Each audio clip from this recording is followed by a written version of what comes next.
Hi, I'm Andre and I'm a black nerd with a review for you, Better Reviews. Yes, I occasionally do movie reviews on this channel, so if you like that sort of thing, make sure you are subscribed to this channel and also be a part of the squad by the bell and ring that bell to be notified of future videos. This is gonna be a little bit of a different type of review. I'm gonna obviously review Cars 3, but I want to talk a little bit about the movie and also about a bigger subject that this movie is a part of, and that is the hype train, particularly when it comes to movie trailers. I feel like this is a great time to have a discussion about something that's been on my mind in general about movie trailers, because Cars 3 is a perfect example of that. So just the movie in general, it's kind of meh. It's not really great. It's not terrible. It's not one of the worst movies I've ever seen, but definitely for Pixar films, it's on the lower tier. The good thing about Cars 3, I should say, is that there is a lot of good stuff at the beginning of the movie, and there's a lot of good stuff at the end of the movie. But then there's a lot of stuff in the middle of the movie that I'm just not all that into. The beginning of the movie is all about Lightning McQueen. He's on the top of his game. He's with his fellow racers. They've been racing for years now, good buddies, nice, friendly competitiveness going on here. They're joking with each other, they're enjoying their times as cars who've been doing this for a long time. And then all of a sudden, Jackson Storm shows up. He's this brand new race car. He's younger, he's faster, he's trained differently because they're able to use these like simulation machines to be able to become better cars and better racers. So now he's taking the world by storm, sorry. But because Jackson Storm is so popular, now all the companies that sponsor these cars, these race cars, which the companies that sponsor race cars are also cars. Seriously, do not start thinking about how the world of cars works or you will completely fry your mind. Like, there's a car in here or a truck in here called Mac, and his whole purpose is to put cars inside of his body to take them to other locations. It's like, well, how is this being, this living thing, hollow so the car can actually go inside of it and live inside of it while it travels around? But then some of the cars are cows. But because Jackson Storm is becoming this popular car, I think that's where I was at. All the cars that sponsor the older cars start dropping them to bring in more of these newer, younger, fast-paced cars phased out by the next generation, by a younger generation, or by new technology that you're not able to adapt to. It's funny, I saw this movie with my friend Max, Mr. Cheesy Pop on YouTube, and I laughed at him because I was saying you could take out race car driving in this movie and put making YouTube videos, and I could totally relate to that story. Been doing this for a number of years, and then these young kids come in with their 360 cameras and red cameras and virtual reality and figure out how to use manipulation of data for trending topics and things like that. When back in the day, you just made your videos, hope people watched them. I'm Lightning McQueen, you're Jackson Storm, and I'm about to crash. He meets this other car, Cruz Ramirez. She's a trainer that tries to help Lightning get to the next level, trying to train him to become a better racer. She's always been a trainer, but of course, she talks about how she used to grow up watching Lightning McQueen and how she was always interested in racing, and you can probably figure out how that's gonna go. So something happens in the third act with Cruz Ramirez and Lightning McQueen that I thought was also really cool. But it comes so late of what they want to do with her that you're just like, man, this is really cool. I just wish it kind of did more of this early on, because I feel like that's the type of story I would have liked to see more of, but instead I'm seeing more of what I've already seen in Cars before. Stuff that I like about Lightning trying to decide what's next in his life is all in the first 10 to 15 minutes of the beginning of the movie, and the stuff with Cruz Ramirez that I really like was all in sort of the latter part of the movie.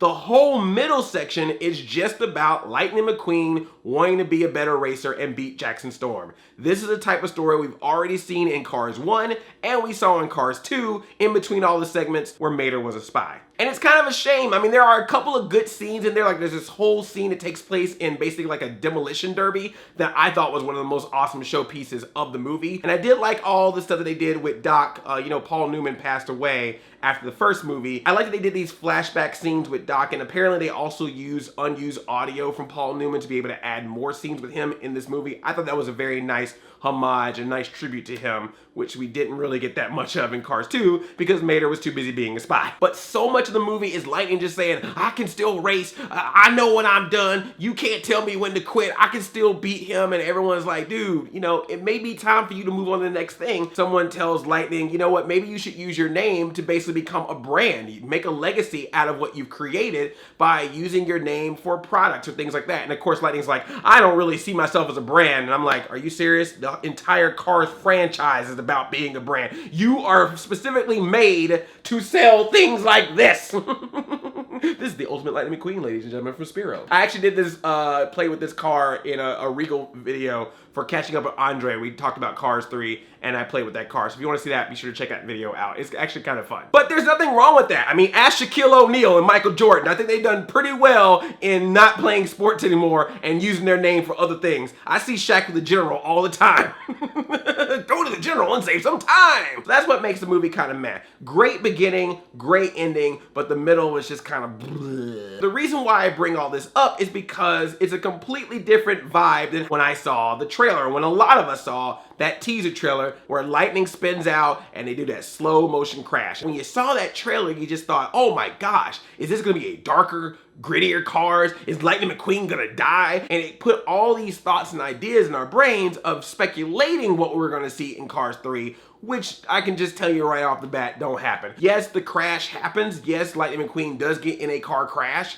But literally, as soon as the crash is over, they fade to black, they go 4 months later, and Lightning is basically just fine. They don't even really show too much of him being too injured. They just show him being a little bit slower. They show him not being able to do as well of racing as he did before the crash, but he was kind of already at that point before the crash even happened because of all these new cars. So you feel like you don't really get that immersed in the emotional context of him having that crash.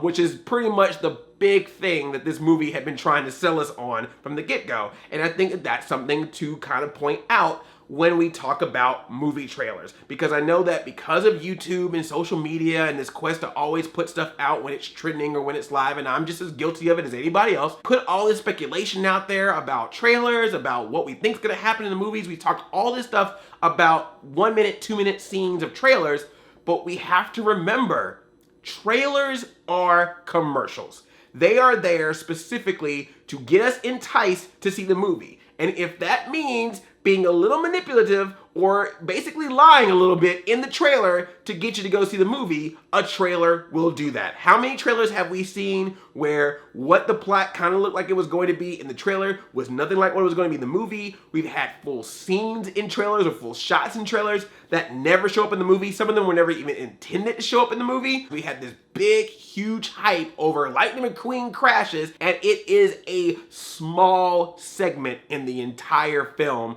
that basically plays out like a sequel to Cars. Meanwhile, all the stuff that I actually thought was more interesting about possibly retiring, about Cruz Ramirez, hardly in the trailers at all.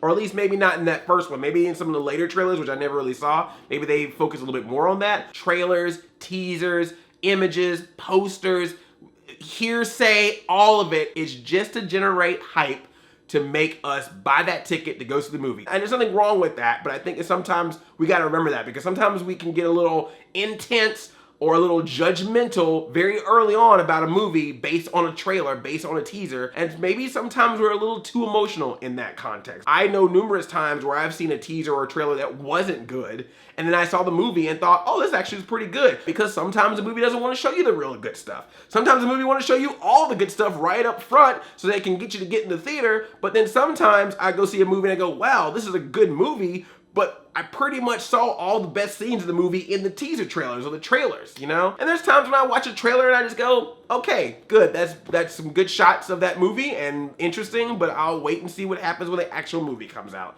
And sometimes that's okay. I think it's okay to get hype over a trailer. I think it's okay to even analyze a trailer, but I think it's okay to see a trailer for what it is, an advertisement, and say, great, thanks for the advertisement, and don't feel like I need to over speculate over a commercial to do that. I mean, at that point, should I just start over speculating over commercials for like Target or Progressive Auto Insurance or Kraft macaroni and cheese? Like, hey, what's up, y'all? This is Andre with that new Kraft mac and cheese reaction. Oh, snap, that kid got him some SpongeBob shapes. Woo, woo!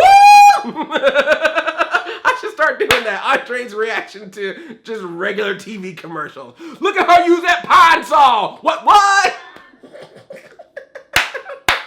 We are farmers. Bum, bum, bum, bum, bum, bum, bum. Yeah, I love when they play that. Cars 3 is rated PG and it's in theaters now, and it's okay. It's a decent film. It's not bad. It's not good. If you have kids, go see it. If you got family, it's a good family flick. But everything you see in this movie is pretty much, you know exactly what to expect, and it's talking cars, but it's not as much Mater in it.